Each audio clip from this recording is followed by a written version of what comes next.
घुटने का आर्थराइटिस हमारे हमारे सोसाइटी में कॉमन प्रॉब्लम है। आई मीन इससे बहुत सारे लोग इससे सफ़र कर रहे हैं। तो ये जानना इम्पोर्टेंट होगा कि आर्थराइटिस होता क्या है, इसको डायग्नोज कैसे करते हैं, इसका इलाज कैसे होता है।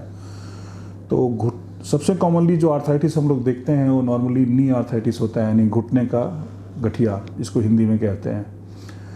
तो बेसिकली आर्थराइटिस होता क्या है, तो आर्थराइटिस का मतलब होता है कि जो घुटने में आपका जो कार्टिलेज है, आपका जो घुटने में जो दो हड्डियों के बीच में जो स्मूथनेस या फ्रिक्शनलेस मूवमेंट होता है, उसका वो काम कार्टिलेज का होता है। तो ये कार्टिलेज डिजनरेट कर जाता है, यानी कार्टिलेज का जो सरफेस है वो ख़राब हो जाता है। उसी कारण से जो मूवमेंट पहले फ्रिक्शनलेस था उसमें फ्रिक्शन शुरू हो जाता है और आपको दर्द होता है। तो इसी को गठिया कहते हैं, इसी को नी आर्थराइटिस कहते हैं। कैसे पेशेंट्स नॉर्मली कैसे प्रेजेंट करते हैं, तो नॉर्मली पेशेंट्स को जो इनिशियल स्टेजेस में जो है सबसे पहले शुरुआती सिम्टम जो है, जैसे ज़मीन पे बैठने उठने में इनको तकलीफ़ होता है कि ज़मीन पे बैठ गए तो हम उठने में जो है घुटने में दर्द हो रहा है, सीढ़ी चढ़ने उतरने में तकलीफ़ होती है। तो शुरुआती अवस्था में नॉर्मली प्रेजेंटेशन ऐसा ही होता है, बैठना उठना सीढ़ी चढ़ना उतरना में तकलीफ़ होता है। लेकिन जैसे जैसे ये प्रोग्रेस करते जाता है, जैसे जैसे घुटने का आर्थराइटिस एडवांस स्टेज में बढ़ते जाता है, सिम्टम चेंज हो जाते हैं। फिर लोगों को चलने में भी तकलीफ़ शुरू होने लगती है, चलने में तकलीफ़ शुरू हो जाती है, घुटना स्टिफ हो जाता है, मॉर्निंग स्टिफनेस ज़्यादा होता है, सुबह सो कर उठने के बाद लगता है कि घुटना जाम हो गया। कुछ लोग रात में सोने के समय भी दर्द कंप्लेन करते हैं कि रात में सोने के समय घुटने में दर्द होता है। और बहुत ज़्यादा एडवांस स्टेज होने पे क्या है कि घुटने में डिफॉर्मिटी, यानी पैर आपका टेढ़ा हो जाता है, जिसको बो लेग या वैरस नी या वेल्गस नी कहते हैं।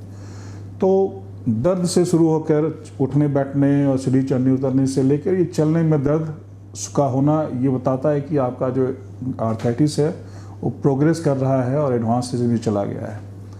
इसका इलाज कैसे होता है, नॉर्मली आर्थराइटिस को डायग्नोज करते हैं हम लोग एक्सरे से। तो दोनों घुटने का एक्सरे करवाते हैं, उससे पता चलता है कि आपका जो आर्थराइटिस है वो कौन से स्टेज में है। नॉर्मली घुटने की आर्थराइटिस के 4 स्टेजेज होते हैं।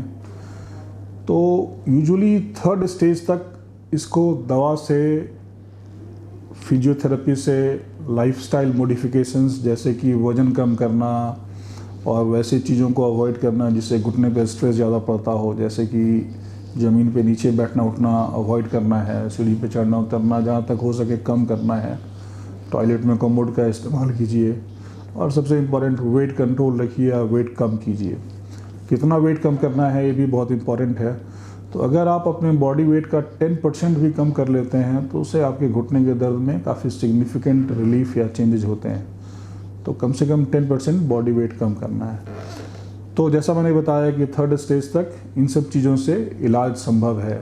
लेकिन आपका घुटना एक बार 4थे स्टेज में पहुंच जाता है, जहां पे दोनों बोन्स आपस में टच करने लगते हैं, एक्सरे में दोनों हड्डियों के बीच में स्पेस बिल्कुल ख़त्म हो जाता है और आपको चलने में काफ़ी तकलीफ़ होने लगती है, दवा से फिजियोथेरेपी से फ़ायदा नहीं हो रहा होता है।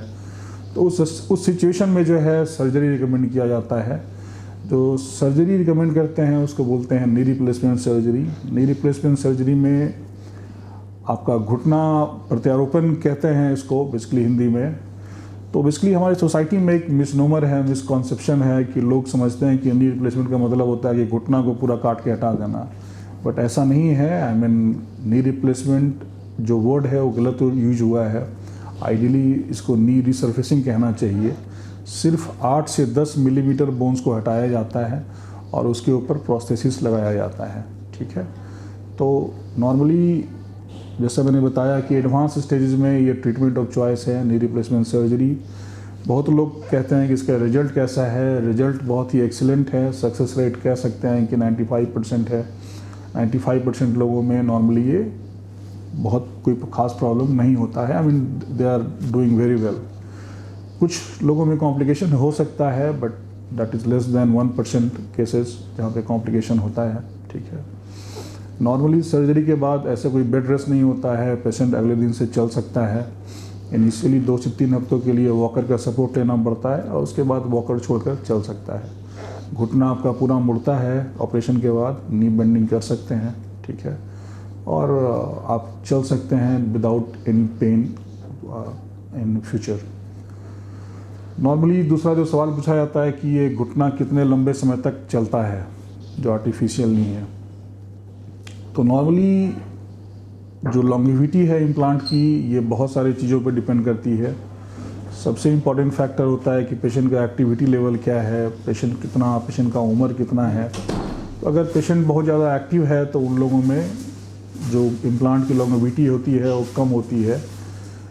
अगर पेशेंट बहुत कम मोबाइल है तो उन लोगों में ज़्यादा होता है, बट मान के चलते हैं कि लगभग 15 से 20 साल इसकी लाइफ होती है। ठीक है, क्या क्या एक्टिविटीज़ कर सकते हैं सर्जरी के बाद? नॉर्मली आपको चलना, घूमना, टहलना, जॉगिंग करना, ये सब आप सारा कुछ कर सकते हैं। आप नॉन कॉन्टैक्ट स्पोर्ट्स जैसे कि table tennis, lawn tennis, golf, ये सब गेम्स खेल सकते हैं। कॉन्टैक्ट स्पोर्ट्स जैसे क्रिकेट खेलना, फुटबॉल खेलना, हॉकी खेलना, ये सब आपको अलाउड नहीं है।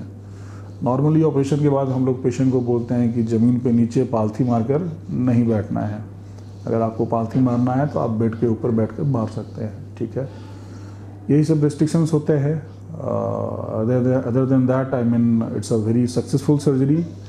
एंड अगर ज़रूरत पड़ने पे आपको डॉक्टर रिकमेंड करते हैं तो उसमें आप हेजिटेट मत कीजिए। Results are very good and excellent.